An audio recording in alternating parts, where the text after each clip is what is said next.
Assalamualaikum warahmatullahi wabarakatuh. Halo rekan-rekan mahasiswa Teknik Sipil Universitas Muhammadiyah Yogyakarta. Kembali lagi bersama saya Guntur Nugroho pada mata kuliah Struktur Beton Bertulang.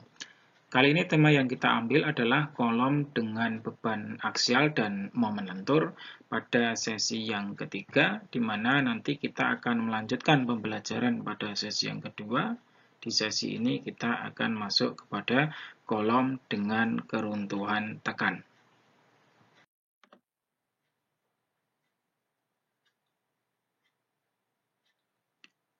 Untuk substansi pembelajaran ini nanti kawan-kawan mahasiswa itu diharapkan bisa memahami 3 jenis keruntuhan kolom pendek ya.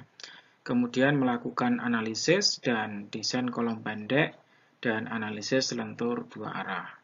Nah, pada pokok-pokok bahasan pada bab ini kita akan masuk kepada pembahasan pada poin 7 dan juga poin yang ke-8, yaitu tentang keruntuhan tekan dan juga diagram interaksi. Di mana diagram interaksi ini nanti akan mencakup keruntuhan tekan, kemudian keruntuhan tarik pada segmen berikutnya kemarin, dan juga keruntuhan seimbang pada poin 4 yang kita sudah bahas pada sesi yang pertama. Pada poin yang ketujuh, untuk kolom dengan tipe keruntuhan tekan, di mana kalau kita melihat pada gambar diagram interaksi yang ada di samping ini, kita bisa melihat bahwa diagram interaksi ini sumbu X-nya merepresentasikan sebagai momen nominal, kemudian untuk sumbu Y-nya itu merepresentasikan sebagai PN atau gaya aksial, gaya nominal yang mampu ditahan. Dengan adanya eksentrisitas yang ada pada gaya yang bekerja pada penampang kolom, maka akan mengakibatkan nilai-nilai PN dan MN yang berbeda. Sehingga ketika E-nya sama dengan 0, maka dia tidak punya nilai momen atau disebut sebagai aksial murni. Seiring dengan perbesaran nilai eksentrisitas, maka dia akan bergeser mengikuti garis yang hitam dan tebal ini. Sehingga pada kondisi-kondisi tertentu, pada titik eksentrisitas yang tertentu, itu mengakibatkan adanya keruntuhan yang seimbang, atau disebut sebagai keruntuhan balance, di mana nilai E-nya adalah EB, dan itu menjadi parameter. Parameter apa? Ketika nilai E-nya itu lebih besar daripada nilai B, maka dia keruntuhan tarik. Ketika nilai E-nya itu lebih kecil dari nilai EB, maka dia akan masuk kepada daerah keruntuhan tekan. Nah, kali ini pada sesi ini kita akan masuk kepada pembahasan kolom di mana dia mempunyai nilai eksentrisitas lebih kecil dari nilai eksentrisitas balan dan juga mempunyai kuat tampang penampang yang posisinya PN itu lebih besar daripada PB, karena PB posisinya ada di sini, sehingga PN untuk keruntuhan tekan dia sudah naik, posisinya lebih tinggi daripada P dalam keadaan balance. Untuk kedalaman beton C itu nanti dia juga posisinya lebih besar daripada CB, dan untuk tegangannya, karena ini adalah keruntuhan tekan, maka untuk nilai bajanya dia belum mengalami kelelehan sehingga nilai Fs-nya itu lebih kecil daripada nilai Fy. Sedangkan untuk nilai regangan beton, karena dia keruntuhannya adalah keruntuhan tekan, sehingga yang mengalami kegagalan tekan adalah beton yang relatif mampu menahan beban tekan, maka dia regangannya sudah mencapai regangan ultimate atau regangan Cu yang besarnya adalah 0,003. Untuk melakukan prosedur analisis pada kolom dengan keruntuhan tekan, nanti yang pertama kawan-kawan bisa menghitung dulu berapa jarak CB yang ada. Kemudian setelah itu hitung PN dengan kesetimbangan gaya arah horizontal, PN sama dengan CC plus CS dikurangi dengan T. Nah, kemudian setelah itu asumsikan nilai C, diambil nilai C lebih besar daripada nilai CB, sehingga nanti akan mengakibatkan tipe keruntuhan pada kolom menjadi keruntuhan yang tekan. Kemudian untuk Fs itu berdasarkan nilai asumsi C yang ada, maka kita bisa menghitung nilai Fs untuk tegangan pada bajanya, maka akan dipastikan bahwa baja belum mengalami kelelehan, sehingga Fs ini nanti nilainya akan lebih kecil daripada Fy. Kemudian setelah itu, hitung untuk Pn2-nya, setelah kemudian menghitung Pn-nya, periksa tulangan tekan, apakah dia itu sudah leleh atau belum. Dan setelah ditentukan pemeriksaan terhadap tulangan tekan, maka kawan-kawan bisa menghitung nilai P dikalikan Pn dan P dikalikan Mn. Nah, sekarang kawan-kawan bisa masuk kepada perhitungan jarak CB, di mana rumus CB adalah 600 dikalikan D dibagi dengan 600 plus Fy. Kemudian setelah nilai CB didapatkan, kawan-kawan bisa menghitung nilai Pn. Jadi, kemampuan dari beton kolom untuk menahan gaya aksial itu adalah CC plus CS dikurangi dengan T. Setelah itu, evaluasi nilai Pn, di mana Pn dikalikan E aksen sama dengan CC dikalikan D min A per 2 plus CC dikalikan dengan D min D aksen. Dengan E aksen itu sama dengan E plus D double aksen atau E plus D min H per 2 jika AS sama dengan AS aksen. Kemudian untuk nilai CC itu bisa kita gunakan rumus sebagai berikut. 0,85 FC aksen dikalikan A dikalikan B. Sedangkan compression steel CS-nya kita gunakan AS aksen dikalikan FS, itu gaya tekan pada baja. Kemudian AS aksen dikalikan 0,85 FC aksen itu adalah reduksi akibat penempatan baja sehingga luas tulangan beton tertekan menjadi berkurang. Selanjutnya T itu adalah gaya tarik dari baja yang ada di posisi bagian bawah, yaitu TS tension steel, besarnya adalah AS dikalikan dengan FS.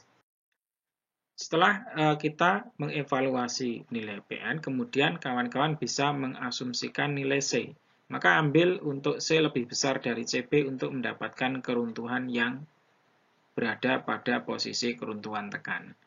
Setelah itu, menghitung nilai Fs berdasarkan nilai C dari asumsi pada langkah sebelumnya ini tadi, di mana Fs adalah regangan S dikalikan dengan ES, sama dengan 600 dikalikan D min C dibagi dengan C. Ini nanti akan didapatkan posisinya lebih kecil sama dengan Fy.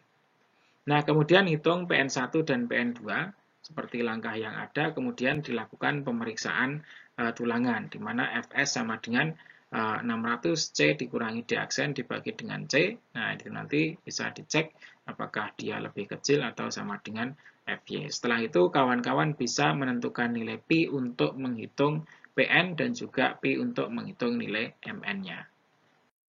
Untuk contoh soal, ini ada suatu contoh soal di mana soal ini nanti dengan eksentrisitas yang ada akan menghasilkan keruntuhan tekan pada kolom. Tentukan kuat tekan nominal atau Pn jika eksentrisitas E sama dengan 250 mm pada penampang kolom dengan gambar sebagai berikut ini. Ini adalah gambarnya.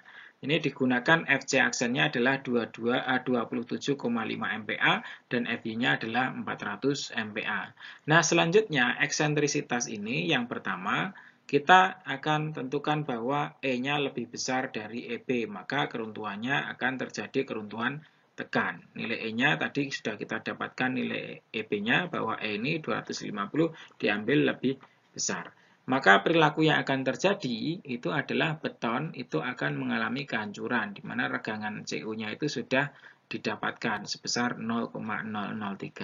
Sedangkan tulangan baja, itu yang kondisi baja yang ada, itu dia regangan S-nya itu lebih kecil dari regangan Y. Dan Fs-nya juga lebih kecil dari Fy, sehingga dipastikan bajanya belum mengalami kelelehan. Kemudian pada poin yang kedua, silahkan nanti hitung persamaan kesetimbangan dengan menggunakan rumus Pn sama dengan Cc plus Cs dikurangi dengan T. Ini rumus kesetimbangan yang ada, sehingga Pn bisa kita. Pada poin yang kedua, tentang hitungan persamaan kesetimbangan, teman-teman bisa melihat penampang yang kita gunakan pada soal ini, di mana kita mempunyai kolom dengan lebar B, kemudian tingginya adalah H. tulangan yang didistribusikan itu merata di atas ada 4D29, kemudian 4D29 juga berada di bawah atau kondisi tarik. Nah, di sini teman-teman bisa mengetahui untuk nilai gaya yang ada, itu nanti kita akan mencari nilai PN, kemudian dengan data yang ada, yaitu ada data gaya CS, kemudian ada CC, dan juga ada nilai T. Di mana CC yang itu nilainya adalah 0,85 FC aksen dikalikan AB. Bisa kita masukkan 0,85, FC aksennya 27,5, kemudian A itu yang akan kita cari, kemudian AB-nya adalah 350, itu dari lebar baloknya. Sehingga kita dapat angka 8181,25 A. Ini A-nya masih ada, dan ini akan kita cari. Kemudian untuk posisi CS, itu ada AS aksen dikalikan dengan FS aksen dikurangi dengan 0,85 FC aksen. Jadi bisa kita masukkan angkanya untuk posisi tulangan yang terdesak itu posisinya ada di atas. Karena gayanya juga di atas. Sehingga posisinya adalah 4D29. 4 jumlahnya, luasnya adalah 660. Sehingga itu kita kalikan dengan FS-nya sama dengan 400. Kemudian dikurangi 0,85 dikalikan FC. Jadi FC-nya 27,5 sama dengan 994,290 Newton. Nah, ini asumsi tekanan tulangan tekan itu sudah leleh. Jadi diasumsikan bahwa tulangan tekan itu sudah leleh sehingga posisinya Fs-nya ini dia memakai nilai Fy yaitu 400. Kemudian untuk T itu AS dikalikan Fy di mana AS-nya pada kondisi tarik jumlahnya sisi bawah ini juga ada 4, kita tuliskan 4 dikalikan 660 dikalikan dengan Fs, yaitu 2640 Fs, di mana Fs ini posisinya lebih kecil dari Fy, karena keruntuhannya adalah keruntuhan tekan. Keruntuhan tekan itu tulangan baja yang ada di kondisi tarik bisa dipastikan dia belum leleh. Sehingga di sini PN sama dengan 8181,25A. Kita jumlahkan dengan 994.290 dikurangi dengan 2640 dikalikan dengan nilai Fs. Kemudian pada poin yang ketiga itu ambil jumlah momen terhadap tulangan AS. Jadi tulangan AS itu tulangan yang dipasang pada kondisi tarik di bagian bawah. Maka PN sama dengan 1 per E aksen, CC dikalikan D min A per 2, jaraknya, CS kalikan D min D aksen jarak, dikalikan dengan E aksen. Nah, ini E aksennya nilainya sama dengan E plus D double aksen. Nilainya 250 plus 210. Nah, ini kita dapatkan 460 mm. Sehingga ini nilai ini, E aksen ini bisa kita masukkan ke sini. Kita dapatkan PN 1 per 460 kalikan CC, ketemu 8181,15A. Dikalikan jarak D-nya ini 485 dibagi dengan A per 2. Kemudian ada CS 994.290 kalikan jaraknya D min D aksen. Nah, kemudian PN di situ bisa kita dapatkan sebuah hasil yaitu 8.625,88A dikurangi dengan 8,8926 A kuadrat plus 907.000, ya, jadi 907.830. Ini nilai PN yang ada. Selanjutnya untuk poin yang keempat, kawan-kawan bisa mengasumsikan dulu nilai C. Untuk mendapatkan keruntuhan kolom pada kondisi yang keruntuhan tekan, maka C-nya harus lebih besar dari CB. Dibuat C sama dengan 338 mm. Yang lebih besar dari CB-nya 291 mm. Maka A sama dengan 0,85 dikalikan C. 0,85 adalah beta 1 karena FC-nya pakai 27,5, maka beta 1-nya pakai angka ini. Kalikan saja, maka ketemu angka 287,3 mm. Kemudian ini ada PN1. Ya, teman-teman bisa masuk ke sini. Nilai 8.625,88. Nah, ini nilainya hanya bisa kita masukkan di sini, 287,3. Kemudian, ini ada 8,8926, ini hanya masuk 287,3 kuadrat plus 907.830. Sehingga kita bisa dapatkan angka PN1 sama dengan 2.652.038,65 Newton. Nah, setelah itu kita akan menghitung nilai Fs. Jadi, Fs-nya sama dengan 485 dikurangi 338 per 338 sama dengan 600, dikalikan 600 sama dengan 260,95. Sehingga regangan S sama dengan regangan T sama dengan Fs dibagi dengan ES sama dengan 0,0013. Selanjutnya untuk poin yang ke-6 itu kita menghitung nilai PN2 di mana A sama dengan 287,3 mm dan Fs-nya sudah kita hitung 260,95 MPa. Maka PN2 sama dengan 8.181,25 kalikan ini kita masukkan angkanya 287,3 plus 994.290 dikurangi dengan 2.640 kalikan dengan nilai 260,95. Jadi dari Fs-nya kita masukkan ke sini. Sehingga kita dapat angka 2.655.855,13 satuan Newton. Ini adalah PN2. Nah, Mn itu sama dengan Pn dikalikan dengan E.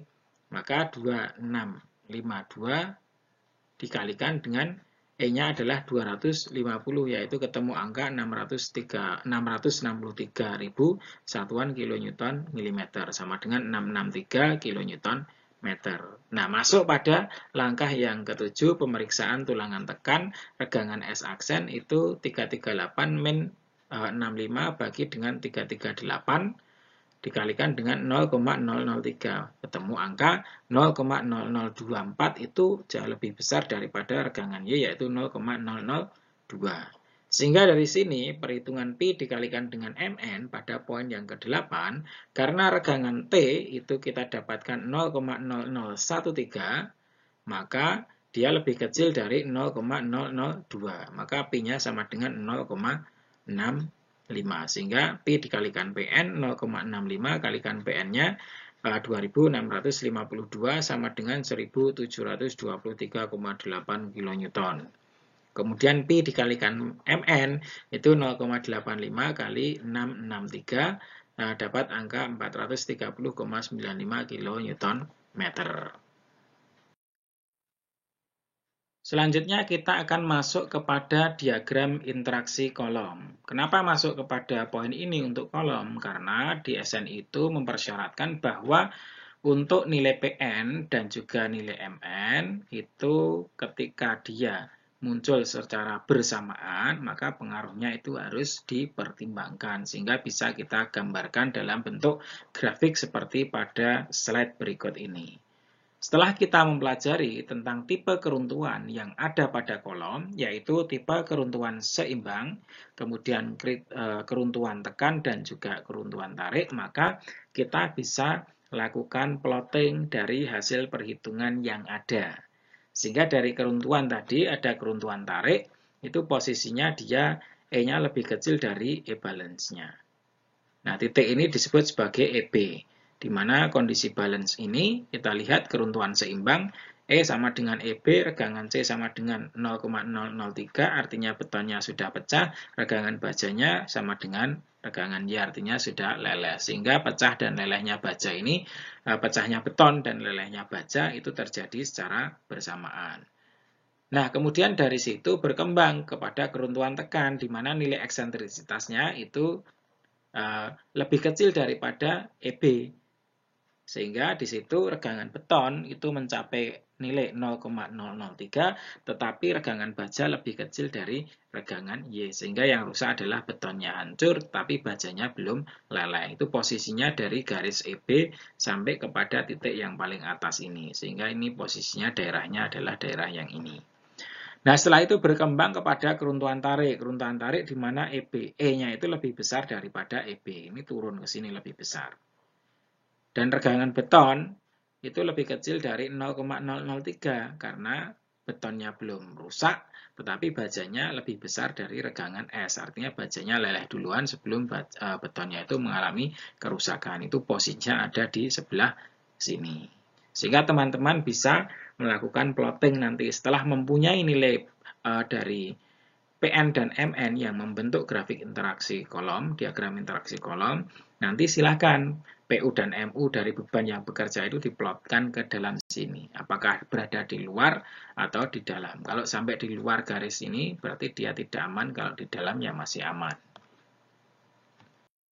Dari contoh hitungan yang sudah kita lakukan, baik pada keruntuhan seimbang, kemudian keruntuhan tekan, dan juga keruntuhan tarik, dapat kita lihat di sini pada keruntuhan seimbang, nanti nilai C itu adalah sebagai CB dan A sebagai AB. Dan PN-nya juga sebagai nilai PB.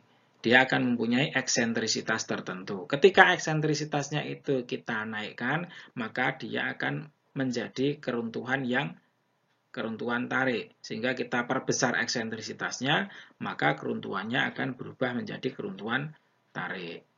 Ketika eksentrisitasnya pada kondisi balan ini kita perkecil, sehingga bebannya itu kita taruh lebih mendekat kepada kolom, seperti pada gambar ini, maka akan terjadi keruntuhan tekan. Di mana keruntuhan tekan, betonnya itu sudah betonnya sudah hancur dan tulangannya itu belum mencapai kepada kelelehan. Dan ini nanti akan mengakibatkan perilaku yang getas pada sistem struktur. Dan itu tidak diinginkan oleh SNI. Karena SNI menginginkan desainnya adalah strukturnya nanti ya dia akan leleh bajanya duluan sebelum betonnya itu hancur. Nah, dengan adanya contoh yang sudah kita hitung pada slide sebelumnya tadi, pada keruntuhan seimbang, keruntuhan tarik, dan juga keruntuhan tekan, yang diakibatkan adanya eksentrisitas yang bervariasi dari 0 sampai kepada eksentrisitas tak hingga, sehingga mempunyai nilai Pi dikalikan Mn dan Pi dikalikan PN yang berbeda-beda pada setiap eksentrisitas yang ada, seperti tabulasi yang ada pada slide ini. Kemudian akan dilanjutkan kepada slide berikutnya. Dengan semakin besarnya nilai eksentrisitas dari 300 menjadi 350, di sini posisi keterangannya adalah keterangan rusak karena tertekan. Kemudian muncul di eksentrisitas yang balan, yaitu 375,54 itu titik seimbangnya.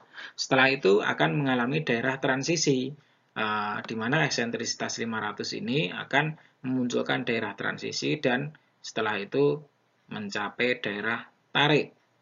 Dan pada daerah yang dengan eksentrisitas tak hingga, maka muncul sebagai hasil lentur murni pada hasil perhitungannya. Sehingga PN-nya sama dengan 0, kemudian PMN-nya ada nilainya.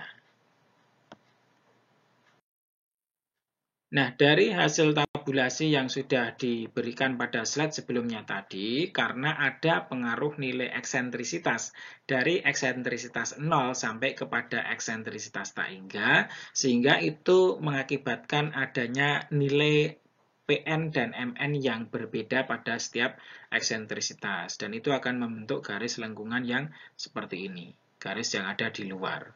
Nah, setelah dia dikalikan dengan nilai faktor reduksi kapasitas, maka dia akan berkurang kapasitasnya menjadi garis yang ada di dalam ini. Nah, dalam SNI itu membatasi bahwa untuk daerah P0 itu yang dipakai adalah 0,8-nya. Jadi 0,8 P0-nya. Itu sesuai dengan kriteria SNI. Dan di sini kawan-kawan bisa melihat pada eksentrisitas 375,54 itu sebagai titik seimbang, maka posisi E di atasnya untuk zona keruntuhan tekan dan E di bawahnya adalah zona keruntuhan tarik.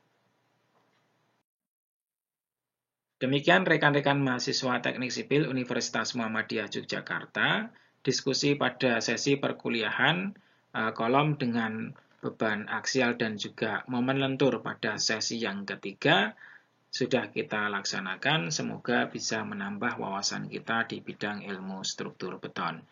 Mari kita akhiri perjumpaan kita pada sesi perkuliahan ini dengan bacaan hamdalah dan doa kafaratul majelis bersama. Alhamdulillahirabbil alamin. Subhanakallahumma wa bihamdika asyhadu alla ilaha illa anta astaghfiruka wa atubu ilaik. Billahi taufik wal hidayah. Wassalamualaikum warahmatullahi wabarakatuh.